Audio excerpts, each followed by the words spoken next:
Kia koutou katoa. In this talk in the CCA lecture series, I draw on one of the key concepts in the CCA, communicative inequality, to witness the voices at the margins documenting a genocide in Gaza being perpetrated by Israel. Voices that have been erased, silenced, and delegitimized by the colonial racial capitalist infrastructure.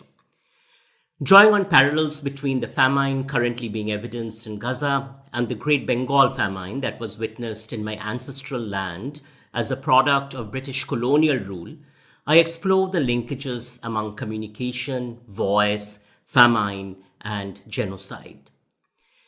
The CCA offers us a theoretical anchor for exploring materiality, for examining the symbolic architecture that upholds and perpetuates material violence.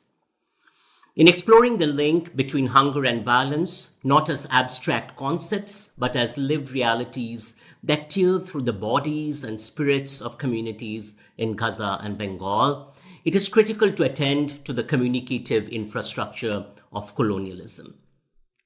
Colonialism, working alongside the overarching imperial project, continually produces the other, that must be the legitimate recipient of violence, which is intertwined with the processes of extraction, occupation, displacement, and expulsion. The communicative processes of othering build on the rhetoric of dehumanization, reducing the target of colonial violence into less than human through various communicative tropes. The colonized other is continually stripped of agency and is simultaneously crafted as a terrorist when she does demonstrate agency in resisting colonial violence. These dual communication processes of erasing agency on one hand and marking agency as terror on the other hand is critical to the perpetuation of colonial violence, to the production of famine, and to the broader project of colonial genocide, which is the systemic erasure of people. The CCA suggests that we decenter the hegemonic narratives of power that underlie the communicative infrastructure of colonialism and listen to those at the margins of the margins, those voices that exist at the traces of the margins. This act of listening holds the radical power for inverting the colonial logic and thus disrupting colonial violence.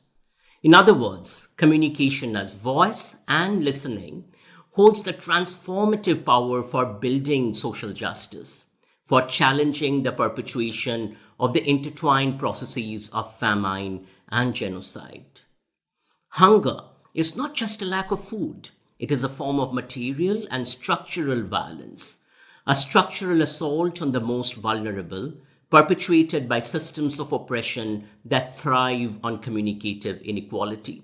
Inequality in the distribution of a variety of communication resources, from information to participation, voice, and decision-making. In the rest of this lecture, we will interrogate these systems, drawing parallels between Gaza and Bengal, and explore how communities resist through agency and voice, particularly attending to the powerful role of communication as a transformative resource. We will conclude with the argument that communication lies at the heart of building a just world. So the first theme looks at hunger as structural violence. Let's begin with the concept of hunger. In the CCA, we understand hunger not as a mere physiological state, as lack or deprivation, but as a marker of health disparity, a visceral embodiment of structural inequities. In other words, the deep inequities in structure are reproduced through the experiences of hunger that are embodied and physically felt. In Gaza, hunger is a weapon. The blockade crafted by Israel to cut off aid, ongoing since 2007, but really having a much broader, deeper, larger history to it, has choked the flow of food, medicine, and one would argue, hope. Over 1.8 million Palestinians face food insecurity, with children's bodies bearing the scars of malnutrition, stunted growth, weakened immune systems, and stolen futures. This is a calculated act of necropolitics, where the state decides who lives and who starves, where the state crafts a system of dispossession that actually works out who gets to have life and who is expelled from spaces of livelihood. The Israeli occupation, backed by global imperial powers, primarily the United States, but also its allies, constructs Gaza as a laboratory of control, where hunger is deployed to break collective will, to break the agency of Palestinians to resist. The parallels with British colonial violence in Bengal are powerful here. The 1943 Bengal famine, in continuity with a large number of other famines that were produced through colonial policies in Bengal, a catastrophe that killed over 3 million people, was no natural disaster. It was a colonial construct engineered by British policies that prioritized wartime profits over Indian lives. Rice was diverted to feed soldiers and stockpiled for export, while Bengalis were left to die in the streets. The author Bhabani Bhattacharya's So Many Hungers captures the slow violence, where the colonial state and its capitalist allies turned food into a commodity, rendering the poor disposable. Our ongoing fieldwork in West Bengal demonstrates the ways in which hunger perpetuates in post-colonial India, carrying forth this colonial logic as a legacy of colonialism and of caste in post-colonial India. Food insecurity persists among many Adivasi or indigenous communities, particularly among Santalis, the community that I have worked with, where structural barriers, landlessness, poverty, and caste oppression keep hunger alive. What connects Gaza and Bengal across time and space is critical and worthy of noting. Both are sites of colonial racial capitalist violence, where hunger is not a failure of resources, but a deliberate outcome of power, evident in the patterns of distribution of resources, inequalities in who gets to have a say in policies, and broader communicative inequalities around participation and distribution of voice infrastructures. The CCA teaches us to interrogate these structures: global trade policies, military occupations, and neoliberal reforms that create scarcity and abundance. It also invites us to interrogate the ways in which aid is organized as a tool of dispossession and as a strategic tool in order to render voices invisible. In Gaza, the blockade restricts imports. In Bengal, colonial extraction, caste politics, and modern-day land grabs limit access to food. These are not isolated cases, but part of a global pattern where the global south is rendered a dumping ground for imperialist and neoliberal extremist agendas worked out around racialized lines. So, what is the relationship of this structural violence to the concept of communicative inequality, a key concept in the CCA? Violence in the CCA is material, physical, and communicative. This communicative dimension of violence is really critical. The communicative dimension of violence is critical to learn and to note when considering questions around justice and when thinking through issues of food around questions of justice. Injustice and its corollary, violence, are perpetuated through the erasure of voices at the margins, the silencing of narratives, and the imposition of hegemonic meanings over discursive spaces.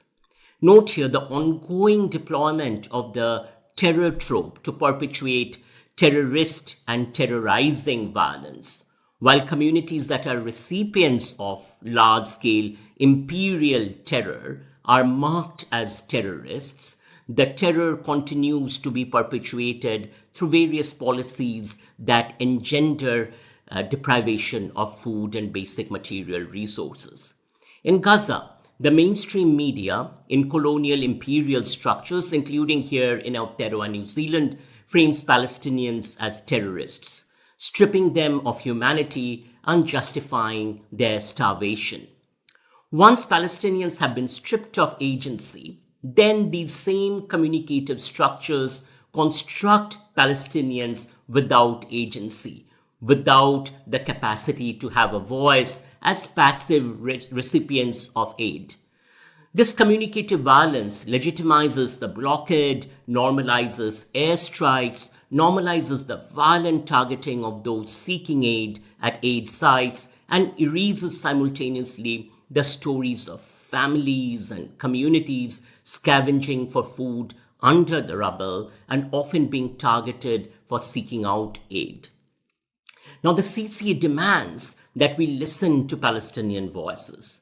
Children who demand their right to food, mothers who ration bread, youth who organize soup kitchens, and elders who narrate resistance through poetry. These are all acts of agency. And attending to these acts of agency is one of the most powerful communicative acts in terms of disrupting the colonial violence. These voices challenge the colonial narrative and assert agency in the face of annihilation. In Bengal, the 1943 famine was accompanied by a silencing of the subaltern. The colonial state dismissed the deaths as natural, while the voices of the starving, peasants, laborers, oppressed caste communities, and women were buried under official reports. Even in contemporary West Bengal, the Santali people's articulations of hunger as a health crisis are ignored by policymakers who prioritize biomedical solutions, top-down solutions, without really attending to the need for structural transformations. My ongoing work with Santali communities over the past 2 decades reveals how they define health through food insecurity, land rights, cultural dignity, and the dignity of indigenous knowledge. Yet these very meanings are erased by a neoliberal health system that pushes individual behavior change over questions of collective justice. In the context of food insecurity, consider, for instance, the ways in which the dominant narratives around food insecurity fail to address these broader structures of colonialism, racial capitalism, and ongoing neoliberal transformation of the globe. The CCA exposes this communicative inequality as a form of violence. When the powerful control the narrative, they dictate what counts as a crisis and who gets to be heard. In both Gaza and Bengal, the subaltern are rendered voiceless, their experiences reduced to statistics or stereotypes. But the CCA flips this script, it turns it on its head. It centers the agency of communities to define their own problems and solutions, challenging thus the top-down, expert-driven models of intervention, challenging the turning of the Palestinians into people without agency. This recognition of agency is critical to the dismantling of the infrastructures of violence. So the next section turns to questions of agency and resistance and the importance of listening to the voices of the margins. One of the core concepts of the CCA is agency, attending to subaltern agency as it is enacted against erasure. The subaltern is not relegated to the past as an object of analysis once the genocide has been completed, but rather as an ally in the struggles against the violence of erasure. The role of the academic in this sense is not just about tracing the erasures, but it is about actively co-creating, collaborating, partnering to explore the ways in which voice infrastructures can be co-created to transform these driving structures of oppression. In the CCA, agency is not an abstract concept, but a material practice. Communities at the margins co-creating solutions to their struggles based upon their everyday lived experiences.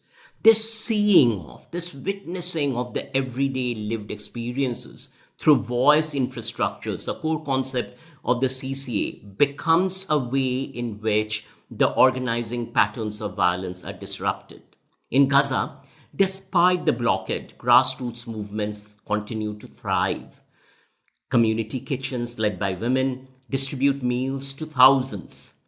Farmers cultivate rooftop gardens under siege. Often they cultivate gardens under rubbles. Often they turn to ways and practices of growing food amidst the destruction. These acts of resistance are not just about survival. They are fundamentally about hope. They are about reclaiming dignity and about asserting the right to life. This act of reclaiming dignity resists this continual work of erasing and dehumanizing the voices from the margins. The CCA, thus, through its work with voice infrastructures, amplifies these voices through solidarity, recognizing these voices as knowledge producers who challenge the necro-capitalist logic of starvation. In Bengal, the Adivasi people, the Santalis, have long resisted structural violence through cultural practices, through knowledge-making practices, and collective organizing. Our work at CARE with the Voices of Hunger projects in Bengal over the last 2 decades shows how communities use a variety of storytelling methods, draw upon their voice infrastructures through photo exhibits, photo voice exhibitions, community meetings, art, storytelling, performances to demand food security. They reject the charity model of food aid that reproduces the neoliberal structure, which continues to dehumanize them, which continues to reduce their agency, and in turn call for land reforms and access to traditional food systems. They call for ways in which their access to their land, their ecosystems can be safeguarded so they can have sovereignty over these spaces in growing food. They're not passive victims. They challenge, in fact, the narrative of passive victimhood and instead demonstrate the ways in which, as active agents, they rewrite the narrative of hunger as fundamentally a call for social justice. Both Gaza and Bengal teach us that resistance is communicative, it is symbolic, and that symbolic capability to articulate voice forms the basis for structural material transformation. It is the haka in Aotearoa, New Zealand Parliament, the poetry of a Palestinian child, the writings of a Palestinian academic, the songs of Santali elders that challenge the violence of active communicative erasure perpetuated by interplays of various oppressive forces, patriarchy, caste, cisnormativity, settler colonialism, imperialism, and in its current form, neoliberal capitalism. These acts of voice disrupt the silence imposed by power and create spaces for transformative change. In this sense, the CCA is both a theory and a methodology for co-constructing solutions with communities, rooted in their lived experiences and cultural meanings. Voice reclaims knowledge, centers stories of resistance, and cultivates hope through material practices of resistance. I will now turn to the theoretical contributions of the CCA to this conversation on hunger and violence. The culture-centered approach is a radical departure from traditional communication theories that look at the ways in which then we can deploy communication to better distribute resources from the top to the bottom. It rejects the universalizing assumptions of Western models that treat culture as a barrier to be overcome.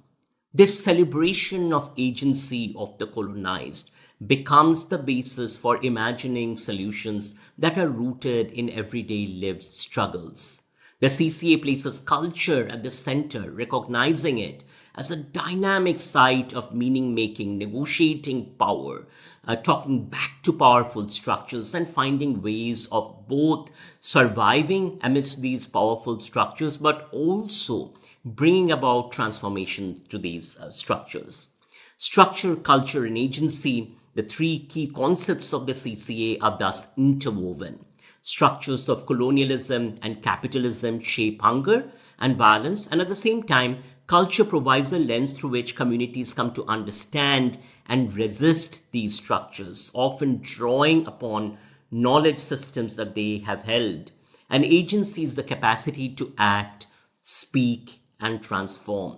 Voice, as an expression of agency, becomes the basis through which transformative spaces are built. Our work at CARE has shown how this framework disrupts the neoliberal health and development paradigms.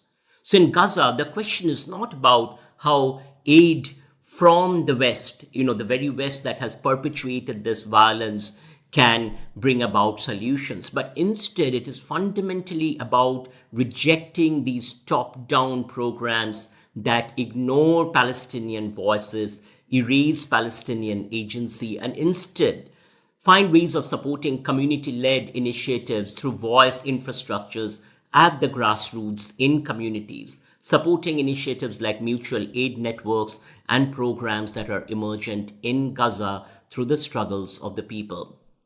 In Bengal, the CCA, as a framework for listening to voices in communities, challenges both the biomedical focus on nutrition supplements and on top-down solutions that serve the needs of the market, to advocating for questions of land rights as a health interventions, to questions of cultural rights of Adivasi and indigenous people, to the questions of food sovereignty as a cultural right as the basis for transforming these structures. The CCA then at the heart is about communicative justice, ensuring that the marginalized have a seat at the table, that the marginalized have those communicative and voice infrastructures through which they can articulate their voices and make their knowledge claims, not as beneficiaries of top-down interventions where those in power hold control, but as co-creators of knowledge and co-creators of solutions. Let's now turn to the comparative insights that emerge as we place Gaza and Bengal in conversation with each other. And I would argue that this kind of comparative analysis is really important to understand the local, to understand the cultural context and the cultural systems through which agency is expressed, but also then to see the convergences and synergies between them, and then to work through these synergies to build global infrastructures for decolonization and anti-colonialism. Comparing Gaza and Bengal through the CCA lens reveals both shared struggles and unique contexts. So these comparisons offer us the basis for drawing out themes, threads, connections. And these connections are critical to suturing or putting together solidarities across spaces. Both regions face hunger as a form of slow violence, but also as a form of fast violence as reflected in Gaza, rooted in colonial legacies and ongoing settler colonial violence, and sustained by global inequalities brought about by extractive neoliberalism. In Gaza, as I noted earlier, the violence is immediate. It is militarized. It is supported by a military industrial infrastructure that is legitimized every day. And particularly so as we go through digital revolutions globally, these digital infrastructures are mechanized in order to perpetuate this violence. In Gaza, these forms of violence are visible in terms of both techniques and technologies of surveillance, but also the precision technologies or technologies that are described as precision technologies to carry out the violence. Although, as we see, these technologies are hardly precise in the sense that they are broadly used to target women, to target children, to target communities at the margins, often using the narrative of terror. In Bengal, this violence too is historical. And this history of the violence makes it structural. And often, therefore, the nature of the violence in post-colonial Bengal is invisibilized. We don't really get to see the violence in the workings of the material forms of colonialism, caste, and racial capitalism. Yet, both communities demonstrate resilience through collective agency, the enactment of everyday agency. Gaza through grassroots survival strategies, Bengal through cultural resistance and advocacy. The CCA highlights how these struggles are interconnected with each other. The same neoliberal capitalist system that profits from Gaza's blockade fuels land grabs in Bengal, generating profits through the ongoing consolidation of land under the purview of global capital. The same communicative violence that dehumanizes Palestinians silences the Santalis and more broadly the Adivasi peoples of India.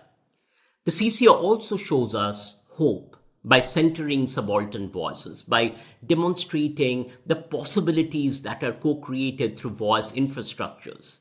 We can build solidarities across these different contexts, learning from each other's resistance to create a global movement for food justice and human rights. It also calls upon any of us working on questions of hunger and food insecurity to speak out, to respond to our commitment to action by turning our bodies into sites of articulation. So I conclude by calling for just action and by suggesting that one of the key imperatives of the CCA is to speak out, is to talk back, is to raise our voices at the current juncture in spite of the various modalities of silencing that are put in place. The culture-centered approach is not just an academic exercise in this sense, it is a call to action. Hunger and violence in Gaza and Bengal are not inevitable. They are products of systems that can be and must be dismantled. We must listen to the voices of the margins, not as powerless objects of pity, but as agents of change. And these acts of listening are ethical calls for us to respond as these voices emerge from the margins. We must recognize that colonial violence is rooted in the erasure of agency. And that's why the act of listening to voices from these colonized margins is radical. It is radical in its call for fundamentally disrupting these silences. But because it is radical, the ongoing structures, if you think about the colonial structures globally, are bent upon silencing these acts of listening and voicing. So we must turn to our courage, turn to our bodies to find ways of securing courage to talk back and speak in solidarity with the voices. The communicative acts of witnessing agency and listening to voices from the margins hold the power to dismantle settler colonialism, imperialism, and racial capitalism. A just world is not only possible, but it exists right within these voices that are being articulated. We must challenge the colonial capitalist structures that perpetuate scarcity and silence as if both scarcity and silence are normative. And we must build communicative infrastructures, be they community spaces, community dialogues, community meetings, policy briefs, art, performance, cinema, digital stories, advocacy, and activism that amplify subaltern solutions through our local, regional, and global networks of solidarity.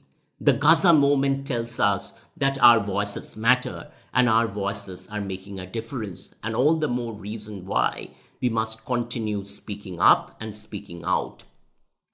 As I offer these insights into violence and hunger, I'm reminded of a Santali elder who once told me in my fieldwork, and I quote, "Hunger is not just an empty stomach, it is an empty voice," end quote. And this narrative offers the hope for the culture-centered approach. In Gaza, in Bengal, and across the global south, let us commit to filling that silence with the roar of resistance, with the voices that demand justice, because the world we must envision has to be a just world. Let us co-create a world where no one starves, where no voice is erased, and where justice is not a dream but a reality we build together. Namahi Nui.